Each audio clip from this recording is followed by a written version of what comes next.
بسم اللہ الرحمن الرحیم۔ السلام علیکم۔ عالم برزخ ان اردو پارٹ 3۔ عالم برزخ کے پارٹ 1 اور پارٹ 2 کے بعد اب پیش خدمت ہے پارٹ 3، عالم ارواح، برزخ کا سفر۔ جب کوئی برا آدمی مرتا ہے تو اس کے ساتھ کیا ہوتا ہے، اور جب کوئی برا آدمی مرتا ہے تو اس کو قبر میں بٹھایا جاتا ہے، وہ نہایت گھبراہٹ اور خوف زدہ ہو کر بیٹھتا ہے، اور اس سے بھی وہی سوال ہوتا ہے جو پہلے گزرا۔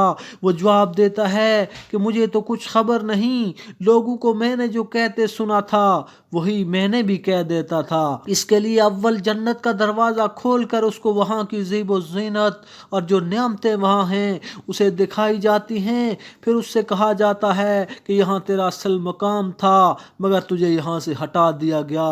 پھر اس کو جہنم دکھائی جاتی ہے جہاں ایک پر دوسرا ٹوٹا پڑا ہے، اور اس سے کہا جاتا ہے کہ اب تیرا ٹھکانہ یہ ہے، تو دنیا میں شک ہی میں رہا اور اسی پر مرا اور اسی پر قیامت میں اٹھایا جائے گا۔ حضرت ابو قتادہ رضی اللہ تعالیٰ عنہ فرماتے ہیں کہ حضور اقدس صلی اللہ علیہ وآلہ وسلم کے پاس سے ایک جنازہ گزرا۔ حضور صلی اللہ علیہ وآلہ وسلم نے اس کو دیکھ کر فرمایا یہ شخص یا تو راحت پانے والا ہے یا اس سے راحت ہو گئی۔